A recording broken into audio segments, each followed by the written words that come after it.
जी, मैं जानना चाहता हूँ कि पैसे का जीवन में क्या और कितना मूल्य है। वैसे पहले अगर शास्त्रीय भाषा समझ लो, चार पुरुषार्थ हैं। पहला है धर्म, फिर है अर्थ, फिर है काम, फिर है मोक्ष। धर्म से कमाए हुए धन का महत्व है कामनाओं की पूर्ति के लिए, लेकिन पहले धर्म है। धर्म से अर्थ कमाए और धर्म पूर्वक चलने वाली कामनाओं की पूर्ति में लगाए तो अर्थ का बहुत बड़ा महत्व है।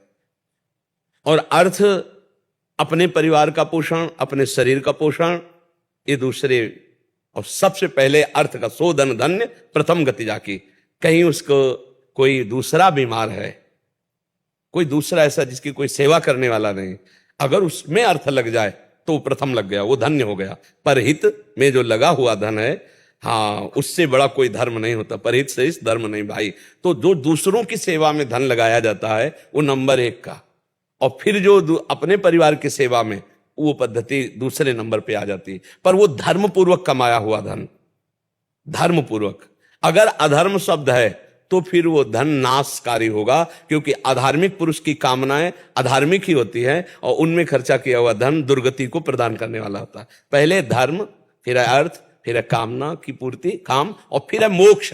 अगर धर्म से धन कमाया जाए और धर्म पूर्वक कामनाओं की पूर्ति की जाए तो मोक्ष मार्ग में पहुंच जाएगा, वो भगवत प्राप्ति के मार्ग में पहुंच जाएगा। और अगर धर्म को हटा दिया जाए, केवल अर्थ की प्राप्ति, तो फिर वो भूत पिशाच की तरह दिमाग जो है गंदा सोचता है, गंदी कामनाओं की पूर्ति में धन जाएगा तो फिर मोक्ष हट गया, क्योंकि धर्म हट गया तो मोक्ष हट गया। अब रह गया अर्थ और काम। अर्थ और काम, वो पागल पिशाच की तरह कुछ भी कर सकता है, वो कुछ भी खा सकता है, कुछ भी सोच सकता है। ऐसा आदमी नरक को प्राप्त होता है। धन का महत्व है, लेकिन धर्मयुक्त धन। धन का महत्व है कामनाओं की पूर्ति के लिए, लेकिन धर्मयुक्त कामनाएं हो तो वो भगवत प्राप्ति के मार्ग में चलता है। नहीं तो धन बड़ा दुर्गति कराने वाला है। जब जिसके पास धन बढ़ जाता है उसके अंदर दोष आने लगते हैं। अहंकार सबसे पहला दोष आ जाता है, और जहां अहंकार आया तो उसके भाई बंधु सब आ जाते हैं। काम, लोभ, क्रोध, मदिरा पीना, जुआ खेलना, बेविचार करना, पैसे के बल से नाना प्रकार के उपद्रव होना, ये सब होना शुरू हो जाता है। और अगर धार्मिक पुरुष धर्म के द्वारा कमाया है तो उसके सही विचार होंगे। वो भगवान के मंदिर में सेवा में लगाएगा, संत सेवा में लगाएगा, गौ सेवा में लगाएगा, माता पिता की सेवा में लगाएगा, समाज सेवा में। वो एक पैसा व्यर्थ नहीं खर्चा कर सकता। तो धन का कहां प्रयोग हो रहा है? अब देखो, धन का प्रयोग नाच गाने में, मनोरंजन में, कैसे कैसे जगह खर्चा किया देखो। तो धन का सदुपयोग होना तब तो ठीक है। धन का दुरुपयोग होना नाम के लिए, कह दे भाई नाम के लिए ना, भगवान के लिए, जो भगवान के लिए दिया जाता है सो धन धन्य प्रथम गति जाती। परोपकार के लिए दिया जाता है। अर्थ की सार्थकता है, हाँ, संत महात्माओं की सेवा, गौ सेवा, गरीब जनों की सेवा, बीमार जनों की सेवा, माता पिता की सेवा, परिवार की कामनाओं की पूर्ति करते हुए उनको सुखी रखना। धर्म पूर्वक धन कमाया जाए और धर्म में ही खर्चा किया जाए, वो धन आदरणीय है। हाँ, और वो धन जो मदिरापान, बेविचार और इस तरह के गंदे आचरणों में लगाना हमें लगता है कि ठीक नहीं है। देखो, भगवान का अगर आश्रय नहीं है और धन है तो गलत मार्ग में ही ले जाएगा, ये पक्की बात है। और भगवान का आश्रय है तो संत समागम होगा, तो विवेकवान होगा, तो 1 रुपया व्यर्थ ले खर्चा करेगा। वो यही सोचेगा कि 1 रुपया भी ऐसी जगह खर्चा करूं जो धर्म युक्त हो, अधर्म की जगह ना खर्चा करूं। तो समझ पा रहे हो, धन का बहुत बड़ा महत्व तब है जब धर्म युक्त हो। महाराज जी, श्री जी की कृपा से अगर कभी दान करने का मौका मिलता है तो बहुत दुविधा में आ जाता हूँ, कितना दूं, क्या दूं, कैसे दूं। और अगर इतने में अगर कोई चला जाता है तो फिर मन बहुत जलता है। और अगर मैंने बिना सोचे समझे दे भी दे दिया तो फिर मन बोलता है बड़ा तू हीरो बन रहा है, मतलब। या वैसे देखो, ऐसा विचार वो अज्ञान के कारण ही है। देने के बाद तो फिर चिंतन नहीं करना चाहिए, और इसके बाद देने के पहले अगर आपको पात्रता देखनी तो आप देख सकते हो कि जिसको मैं पैसा दे रहा हूं ये व्यक्ति शराब तो नहीं पिएगा जाके, ये व्यक्ति गलत तो नहीं करेगा। तो इसीलिए हम कहते हैं धन देने में तो विचार करो, भोजन देने में किसी के विचार की जरूरत नहीं।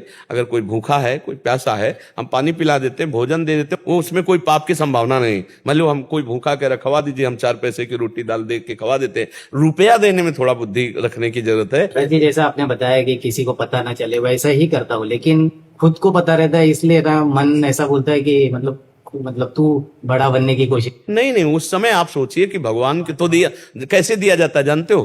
त्वदीयम वस्तु गोविंदम तुभ्यमेव समर्पये। हे भगवान, आपके द्वारा दिया हुआ वस्तु हम आपको ही समर्पित करते हैं। तो देने वाले तो भगवान हुए, हम केवल निमित्त मात्र बने, तो उसमें बुद्धि ठीक रहेगी। देनहार कोई और है, देते रहते दिन रैन, लोग भरम मोपे करें तासु नीचे नयन। देने वाला तो भगवान है, और उसी की वस्तु आप उसी को दे रहे हो, वही भगवान सामने लेने वाले के रूप में। तो कभी अहंकार नहीं आएगा, कभी आपका मन असंतुष्ट नहीं होगा। और जिसे दे दिया फिर उसका चिंतन नहीं करना चाहिए कि यार इतना क्यों दिया, मुझे कम देना चाहिए, या ऐसा कुछ नहीं चिंतन करना। दे दिया, देत लेत मन संक न धरे, बल अनुमान सदा हित करे। ठीक है। जो साधक तपस्वी बाल्यकाल से संत हो जाते हैं प्रारब्ध अनुकूल या व्यवस्थानुकूल, तो महाराज श्री उनके शरीर में रुग्णता क्यों आ जाती है? ऐसा क्या? नहीं, ऐसा नहीं कि सबको आ जाता है, ऐसा तो नहीं। को नहीं, लेकिन प्रारब्ध भोग है। अब जैसे हमारे माँ के गर्भ से ही रचना हुई थी, पॉलीसिस्ट किडनी, वो वंशानुगत है। या मध्य में किसी को कोई बड़ा भयानक रोग हो जाता है, बड़े बड़े महापुरुषों को कई तरह की पीड़ाएं देखी गई हैं। तो पहली बात तो ये होता है कि शरीर की रचना पहले हुई है और साधना अब हो रही है। ये नई खेती है, पुरानी खेती तो प्रारब्ध भोग अवश्य में भोक्तव्यम कृतम कर्म शुभाशुभम। और दूसरी बात है कि अब अंतिम जन्म होता है, तो छोटा छोटा भुगा करके भगवान उसे साफ कर देते हैं। बड़े बड़े महापुरुषों के शरीर में बड़ी व्याधियां देखी जाती हैं, अंतिम जन्म है। अब ये माता के गर्भ में आने वाला शरीर नहीं है, इसलिए अब इसको बार बार भोग करके कभी ये रोग कभी वो रोग, कितने कष्ट। और दूसरा ये होता है कि कुछ महापुरुष जन शरणागतों के अपराधों को अपने में लेकर उनको निर्विघ्न साधना में बढ़ने के लिए चांस देते हैं कि आप परमार्थ पे चलो। देह भाव रहित जो हो चुके हैं उनको देह पीड़ा व्याप्ति नहीं, इसलिए बड़े से बड़े रोगों को अपने शरीर में ले लेते हैं। कुछ अपने प्रारब्धों को भोगते हैं और कुछ भगवान अंतिम जन्म होता है इसलिए पूरा निपटारा करवा देते हैं। 3 बातें हमने पाई कि दूसरों के द्वारा जो साधक जन हैं उनके पूर्व के जो अपराध उनको दंड देने आ रहे हैं उनको अपने में ले लिया सीधे, और जानने भी नहीं दिया, और अपने प्रारब्धों को भोग लिया। और फिर भगवान के विधान को, जन्म जन्मांतर के जितने संचित कर्म है वो सब भस्म हो गए, प्रारब्ध को भुगवा दिया, क्रिमाण निष्फल हो गए और वो भगवान को प्राप्त हो गया। इसलिए ये लीला होती। सबके साथ ऐसा नहीं होता है। कई ऐसे महापुरुष जिनको कोई रोग विशेष नहीं है, बाल्यावस्था से भजन कर रहे हैं, बड़ा प्रकाश है, मतलब शरीर स्वस्थ है, ऐसा है। इसका कोई लेना देना नहीं है शरीर स्वस्थ अस्वस्थ का। अच्छा, जब जाना है तभी जाना है, और हमारा चित्त जहां लगना चाहिए तो आज से थोड़ी है, वो तो अभ्यास योग युक्ते न चेतसा नान्यगामिना। तो अब चाहे शरीर सड़ जाए तो क्या फर्क पड़ता है। और ऐसा नहीं कि हमारे चिंतन का प्रभाव इस शरीर पर भी पड़ेगा। अगर हम पॉजिटिव चिंतन कर रहे हैं तो शरीर भी प्रसन्न मुद्रा में रहेगा, स्वस्थ जैसा रहेगा। अगर निगेटिव चिंतन हो तो स्वस्थ शरीर भी वो बीमार जैसा रहेगा, है नहीं। तो वैसे हमें लगता है कि अंतिम जन्म होने के कारण विशेषतया बड़े बड़े महापुरुषों को कष्ट भोगने पड़े, क्योंकि उनका अंतिम जन्म होता है। बहुत से ऐसे जनरल साधारण संसारी आदमी होते हैं, कोई खास उनको परेशानियां नहीं होती, बड़े बड़े पाप करते हैं, व्यभिचार करते हैं, नाना प्रकार के दुर्व्यसन करते हैं, मांस मदिरा व्यभिचार, वो कोई खास परेशानी नहीं होती, शरीर छूट जाता है। क्यों? उनका चक्र चलना है, पुनरपि जननम पुनरपि मरणम पुनरपि जननी जठरे शयनम, और उनका आखिरी जन्म होता है। इसलिए बहुत बड़ी बड़ी कष्ट की वृत्तियां देखी गई, शरीर में कीड़ा पड़ जाना बहुत देखा अपने संतों में, और बड़े भजनानंदी। तो अंतिम समय है वो उनका, वो अभी संसार चक्र में नहीं आना। कौन कौन से कर्म हुए भोगने पड़े। देखो भीष्म जी को 6 महीना बाणों की सैया पे, तो भगवान से कह रहे मैं कई जन्म देख रहा हूं, ऐसा कोई पाप नहीं। तो बोले और 100 के आगे बढ़ो। तब देखो तो एक सांप को ऐसे धनुष के नोक से उठा के कांटे वाले पेड़ में डाल दिया था, तो वही 6 महीने के बाणों की सैया पर शयन का। तो बड़ा बड़ा हिसाब है भगवान का, इसीलिए भोगना पड़ता है। क्योंकि दास के जीवन में भी महाराज जी बहुमूत्र की शिकायत सेंसेशन हमेशा बना रहता है। अब इलाज बहुत कराए लेकिन उसका कोई रिजल्ट नहीं आता है, तो तकलीफ होती। यही रिजल्ट है। शरणागत, हे निकल चलो, शरीर से अपने आप को निकाल लो। अगर शरीर में इसको अपने आप को फंसाए रखे तो घाटे घाटा है, आप समझो। बड़ी कृपा है जो और चिंतन करने का अवसर नहीं दे रहे। रोग होने का, असाध्य रोग होने का मतलब समझते हो, बहुत बढ़िया गार्ड होना जो हर समय हमें अलर्ट रखता है। कभी भी हर समय एक गार्ड हमारे पास है, ए सावधान, मरना है तुम्हें, राधा राधा राधा राधा राधा राधा। तो यही तो हमें चाहिए था। हमारा असाध्य रोग हर समय गार्ड की तरह हमारी रक्षा करता है। और हमें हर समय सावधान रखता है कि परमात्मा चिंतन में रहो, एक भी सेकंड व्यर्थ मत जाने दो। पता नहीं कौन सा डायलिसिस आखिरी डायलिसिस हो, पता नहीं कौन सी शाम आखिरी शाम हो। तो बढ़िया है, शरीर में रोग होना कोई परेशानी की बात नहीं। वो संसारी पुरुष परेशान होते हैं, साधु महात्मा प्रसन्न रहते हैं। जो ही प्यारो करे सोई मैं भावे। जैसे प्रभु रखो वैसे हम राजी हैं आपकी। हाँ, रोग रूप से आए हैं, औषधि रूपी पूजा कर दी, नहीं हो रही औषधि, नहीं मिल रही तो हम सह रहे हैं, राधा राधा राधा। तो हमको ऐसे रहना है, प्रभु के सहारे रहना है और परेशान नहीं होना कि हमारे शरीर में कोई जाना है शरीर को। और ये हमारे लिए बहुत अच्छा है, हमारा प्रारब्ध क्षय हो रहा है। और खूब नाम जप करो। नाम जप करते हो? बस नाम जप में लगे रहना, नाम जप न छूटने पावे, बस मस्त रहोगे।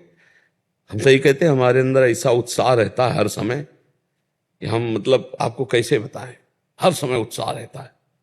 भजन में चित्त जुड़ा है तो हम कह रहे हैं हर समय एकदम मस्ती रहती है, हर समय मस्ती रहती है। इसलिए भजन परायण और सबसे कहते हैं खूब नाम जप करो, इस लोक और परलोक में समस्त मंगल आपको घेर लेंगे। खूब नाम जप करना चाहिए, भगवान के आश्रित रहना चाहिए। संदीप गिरी जी। राधे राधे महाराज।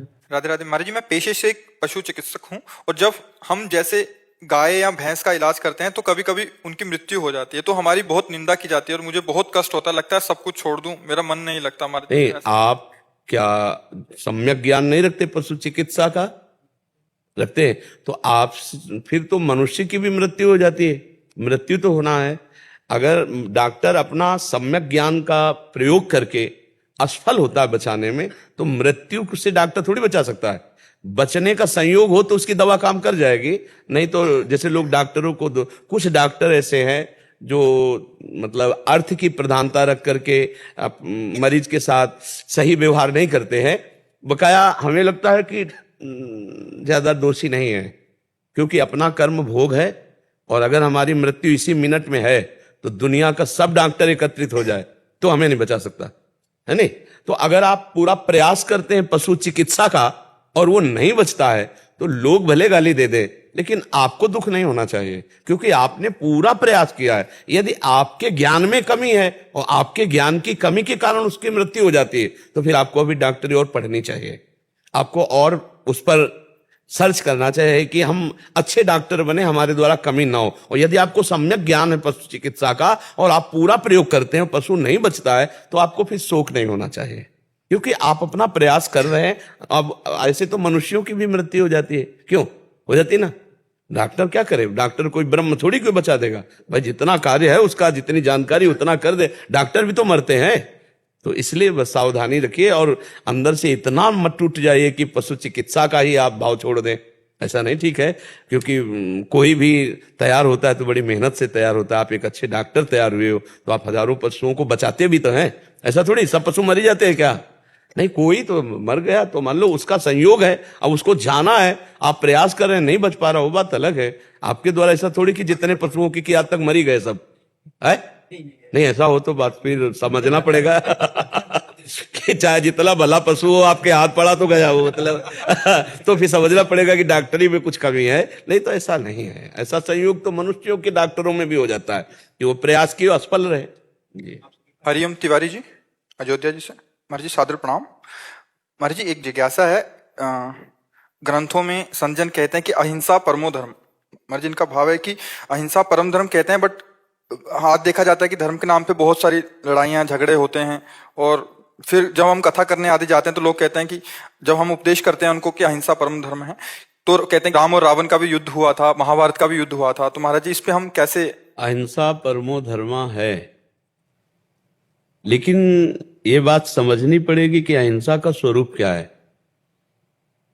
अहिंसा का स्वरूप केवल इतना ही नहीं समझा जाता कि हम मन वचन कर्म से किसी को दंड ना दें, इतने तो अर्थ केवल लगाया जाता है। नहीं, अहिंसा वो भी है जो हमारे धर्म की हानि हो रही हो और हम उसको दंड दे रहे हैं, वो भी अहिंसा है।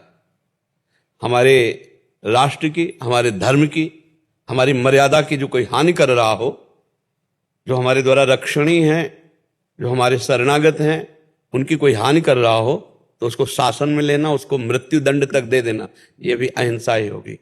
अहिंसा भगवान भी उपदेश दे रहे हैं, लेकिन कह रहे इनके गले काटो, ये अधर्मी है। अहिंसा को उपदेश भगवान ने नहीं किया क्या गीता में? जगह जगह भगवान ने किया है। अहिंसा को हम लोग केवल इतना ही समझ रहे हैं क्या? धर्म विरुद्ध आचरण करने वाले को पवित्र करने के लिए दंड विधान है। और उसको दंड देना या अहिंसा के अंतर्गत ही है। अहिंसा को एक छोटे बिंदु में ना लिया जाए। अहिंसा को हम केवल इतना ले लेते हैं, वाणी के द्वारा कठोर शब्द न बोले, शरीर के द्वारा हमें कोई सता रहा है हम उसको हिंसा न करें, मन के द्वारा हम किसी का संकल्प भी न करें अहित होने का। ये उसका अहित नहीं हो रहा है, ये उसका हित हो रहा है। वो पापात्मा जीव जिएगा तो खुद पाप करेगा और लाखों को दुखी करेगा। इसलिए उसका इस समय दंड विधान के द्वारा पावन करना और उसको हिंसात्मक वृत्ति जो उसकी है उसको रोकना, ये सबसे बड़ी हिंसा होगी। अब इसको तो शास्त्र के वचन को केवल शब्दार्थी नहीं समझा जाता, भावार्थी भी समझा जाता है, अनुभवार्थी समझा जाता है, केवल एकदम शब्द पे रकील नहीं खींची जाती है। इसीलिए संसारी लोग इस विषय को क्या जाने। भगवान जो अहिंसा का उपदेश करते हैं ब्रह्म ऋषियों के रूप में और भगवान के रूप में, तो देखो दंड देते हैं कि नहीं देते हैं? क्या ऋषि जन दंड नहीं देते? जो अहिंसा परमो धर्मा जिनके हृदय में बैठा हुआ है वो वेन के समीप जाते हैं और हुंकार मात्र से उसको मार देते हैं। कथा सुनाते हैं, आप तो जानते होंगे वेन चरित्र को। क्या वो अहिंसा को नहीं जानते हैं क्या? क्यों मार दिया? और फिर उन्हीं की बाजू से, दाहिनी बाजू से भगवान पृथु और अर्ची का प्रादुर्भाव करके जगत का मंगल करते हैं। अधर्म को रोकना, अधर्मी को दंड देना और अधर्म का विनाश करना, चाहे शब्द के द्वारा, चाहे ताकत के द्वारा, चाहे अस्त्र के द्वारा, ये अहिंसा ही है, ये हिंसा नहीं है। क्योंकि उसको पावन करके उसका भी पावनता होगी जब दंड होगी और बहुत से लोगों की रक्षा हो गई। यह अहिंसा का स्वरूप है। रावण जैसे अत्याचारी को भगवान ने दंड दिया, ये उसकी पावनता रही, और बहुतों को बचाया, ये भगवान की अहिंसा ही रही। ये हिंसा नहीं कही जा सकती। आप इस पर कोई भाव प्रस्तुत कीजिए अगर आपको संशय लग रहा हो। आज के समय क्षमा चाहेंगे। देखो आज के तो भ्रष्टाचार बुद्धि बढ़ रही है, ना शास्त्र है, ना शास्त्र समझ रहे हैं, ना ब्रह्मचर्य है और ना बुद्धि पवित्र है। व्यभिचार, रसेंद्री और जनेंद्री की केवल भोग वासना का खेल हो रहा है। आप भ्रमण करते हो, हम तो भ्रमण कर चुके हैं और बैठे हैं। आप भ्रमण करते हो, आप देख रहे हो समाज का आज हालत क्या है। ये शास्त्र को समझेंगे। अधर्म आचरण जो हमारे धर्म मर्यादा पर आंच पहुंचा रहा है, हम उसकी बात कह रहे हैं। आज एक सबसे बड़ी बात समस्या क्या है? धर्म अधर्म की परिभाषा वो जानते ही नहीं। शास्त्र जो विमुख है बातुल भूत विवश मतवारे, तेने बोले वचन विचारे, तिनकर कहा सुनी नहीं काना। बात समझ रहे हैं ना? हाँ, जय श्री राम तो काल ने भी बोला था ना। हनुमान जी ने बक्सा क्या? जय श्री राम कहने पे बक्सा क्या? पधरा दिया ना उसको, पूछ में लपेट करके मारा कि नहीं? जो साधु वेश बनकर के हनुमान जी को रोकने गए तो जय श्री राम ही तो बोल रहा था।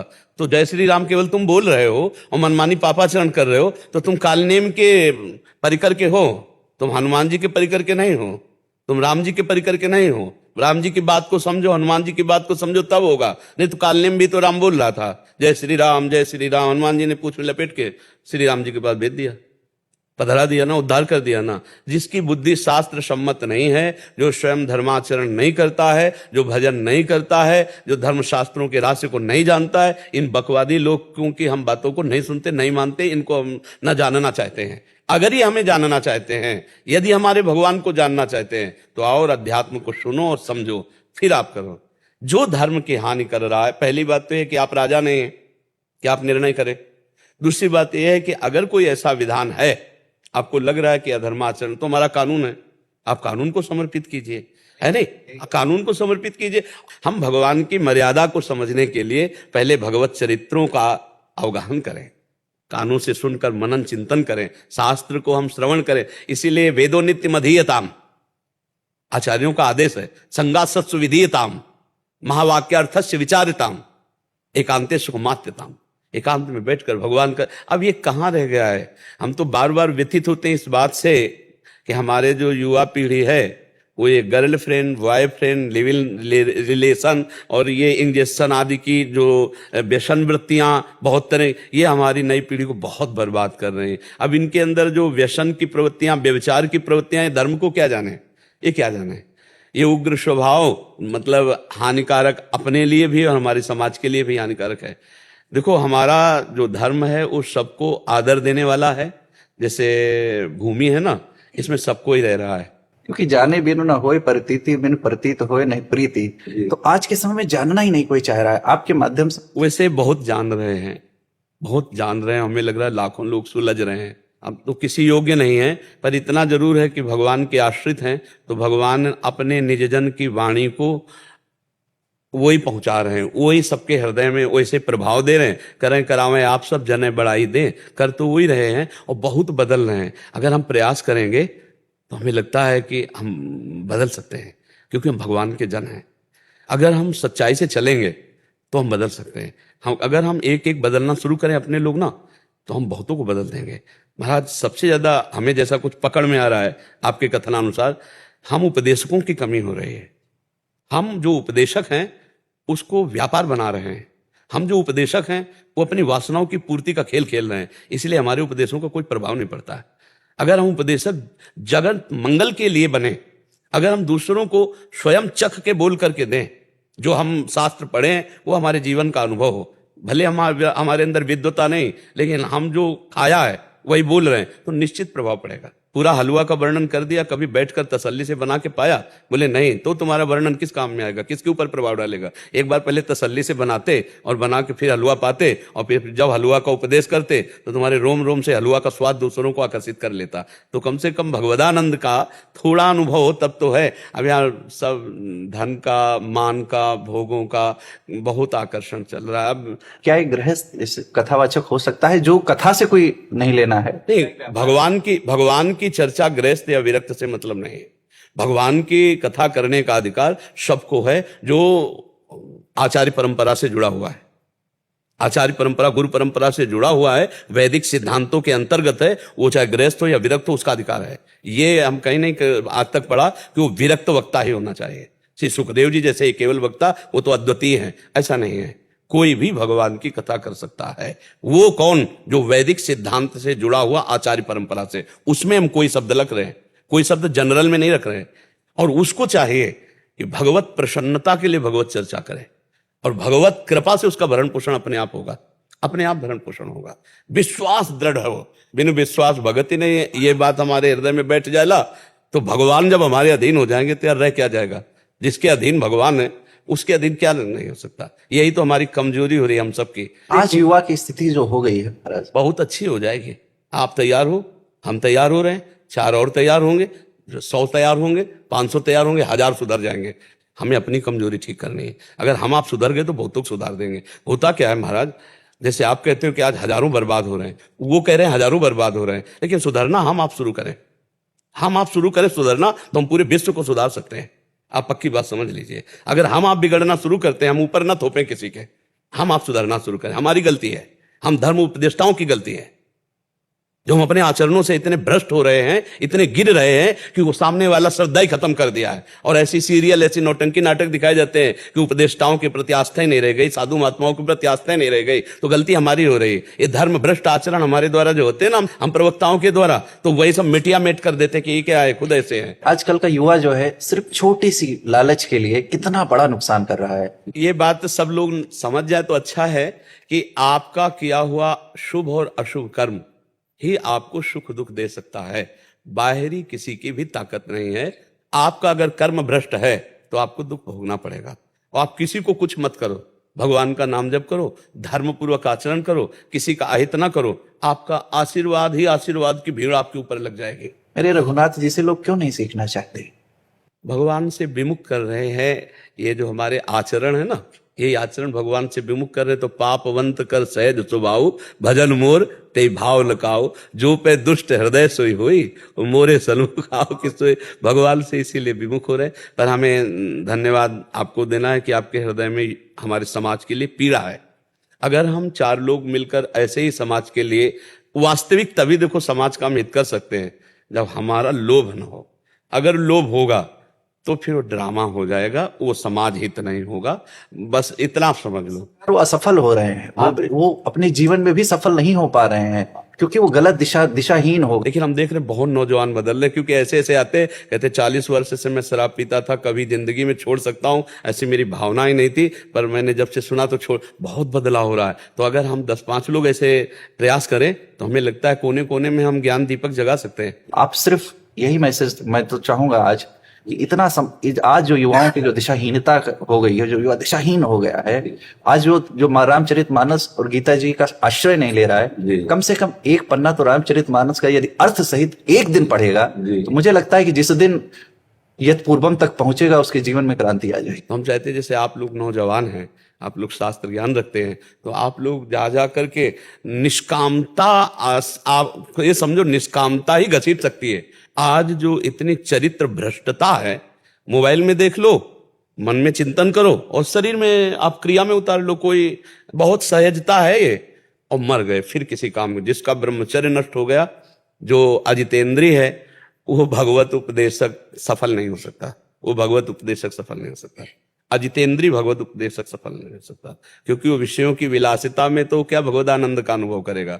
जिन जिन महापुरुषों के द्वारा अगर प्रकाश हुआ है तो उन्होंने अपने आप को तपाया है, जलाया है, अपनी इंद्रियों को, अपने मन को प्रभु के आनंद में छकाया है, फिर जगत का मंगल हुआ है। क्या सनातन की परिभाषा कोई आज तक जान पाया है? सनातन तो अनंत है, इसको कैसे जान पाओगे? क्या पृथ्वी को आप नाप सकते हैं? क्या आकाश को आप नाप सकते हैं? क्या आप जल को नाप सकते हैं? क्या आप वायु को रोक सकते हैं, वायु को जान सकते हैं? ऐसे सनातन को जान सकते हैं क्या आप? सनातन भगवान है, अनंत है, ब्रह्म है, जैसे जल, वायु, आकाश, पृथ्वी, ये सब सनातन ही है। सनातन कोई एक वस्तु या कोई एक सीमा का नाम थोड़ी है कि हम सनातन धर्मावलंबी, वो अन्य धर्मावलंबी। सनातन तो सब, जैसे पृथ्वी है ना, ऐसे सनातन है। मत्ता परतरम नान्यत् किंचिदस्ति धनंजय, कौन है इसमें? इसमें कौन है? मत्ता परतरम नान्यत् किंचिदस्ति धनंजय, कौन है इसमें? मेरे सिवाय धनंजय कोई नहीं है। बहु नाम जन्मनावंते ज्ञानवान माम प्रपद्यते वासुदेवा सर्वमित्सा महात्मा सुदुर्लभा। ये छोटी छोटी जो मर्यादाएं हैं, ये सेवा समाज के लिए हैं, लेकिन जब ऊपर से गौर से देखो तो छाता एक ही है आकाश का, ऐसे ही एक ही सनातन है, वही विविध रूपों में प्रकाशित हो रहा है।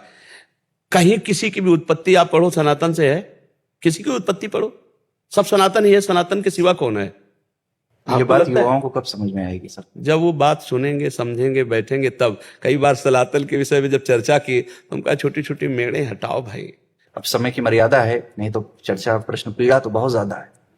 अच्छा, हमें लगता है आप पीड़ा मुक्त हो जाओ आज से।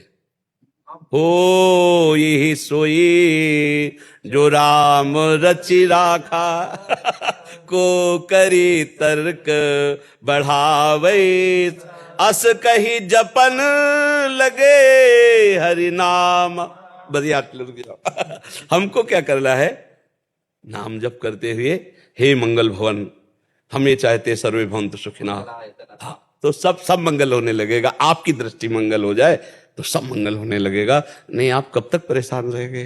नहीं, आप एक और दृष्टि है जिसे ब्रह्म दृष्टि कहते हैं, उसमें न्यून और उत्तम दृष्टि का त्याग कर दिया जाता है, उसमें परमानंद रहता। ब्रह्मभूता प्रसन्नात्मा न सोचति न कांक्षति। यहां दूसरा कोई है ही नहीं, प्रभु। अब आखिरी बात, कोई नहीं है। अभी और दृष्टि को संभालो, आप अपनी दृष्टि को और दृष्टि को संभालो।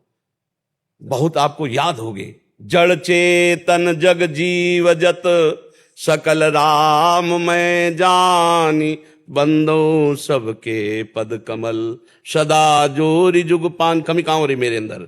उमाज राम चरण रत विगत काम मद को, निज प्रभु में देखें जगत के सन करें।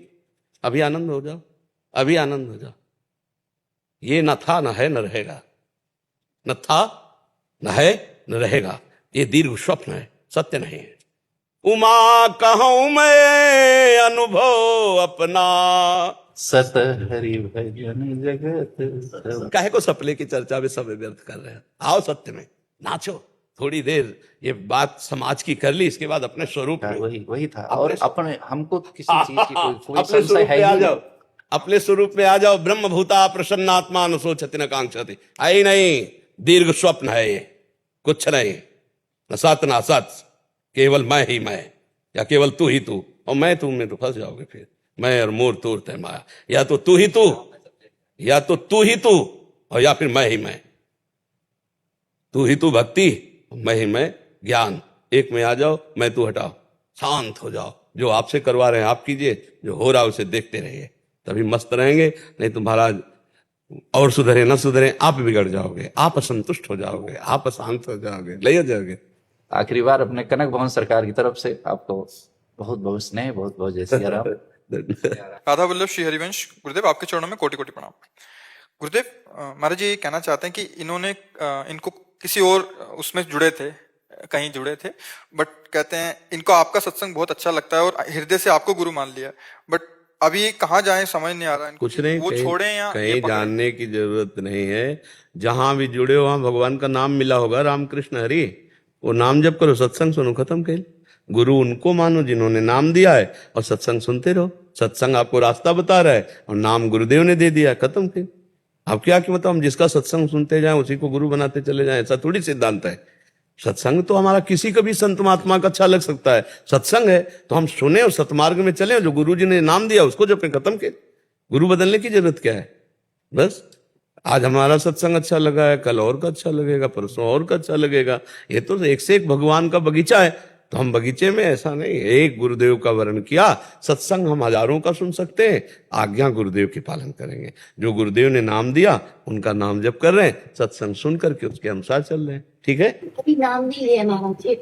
हाँ, नाम नहीं लिया तो फिर बात बन सकती है, क्योंकि नाम नहीं लिया, गुरुमंत्र नहीं लिया, तो चलो फिर ले लो जहां मन आवे। सत्संग सुना, जहां राग अनुराग बढ़ रहा है हम वहां ले लेते हैं। लेकिन अगर हम नाम ले लिया तो फिर अवहेलना ना करें, उसी नाम का जप करें जो गुरु जी ने नाम दिया, सत्संग सुनते रहें और सतमार्ग में चलते रहें। कि क्रोध क्यों आता है? क्रोध का मूल समझ लो तो आपको समझ में आ जाए। क्रोध का मूल कामा, कामा संजायते क्रोधा, क्रोधा स्मृति विभ्रमा, स्मृति भ्रंशात बुद्धिनाशो, बुद्धिनाशात प्रणश्यति। जब हम कामना करते हैं कि ये हमारे साथ ऐसा, या हम कामना करते हैं ये ऐसा कर दे, और फिर उसमें प्रतिकूलता आती है, वो नहीं कर, तो हमारे अंदर क्रोध आता है। हमारी इच्छा के विपरीत जो आचरण होता है वो हमें क्रोध लाता है। तो क्रोध शस्त्र भी है? शस्त्र का मतलब शस्त्र शस्त्र नहीं, क्रोध शस्त्र कैसे हो सकता है? क्रोध तो हानि ही करता है। क्रोध का नाटक शस्त्र हो सकता है। जैसे हमें अपने सेवक को या अपने पुत्र को या जिसको शासन के द्वारा सुधारना है, तो हम क्रोध का नाटक करें, क्रोध नहीं। क्रोध तो स्मृति भ्रंश करके बुद्धिनाश कर देता है, लेकिन हम क्रोध का नाटक कर सकते हैं। जैसे हमारा पुत्र है और हमको उसको संभालना है और गलत मार्ग पर जा रहा है, तो हम क्रोध का नाटक करते हैं। क्रोध नहीं करना चाहिए। हमारे जो शासन विभाग में है, जो हमसे शासित है, हम उनको क्रोध का नाटक करके कहीं कहीं सुधारने की जरूरत होती है, उस समय कर सकते हैं। क्रोध नहीं, क्रोध हानिकारक है, क्रोध नरक का द्वार है, क्रोध राक्षसी बुद्धि ले आएगा।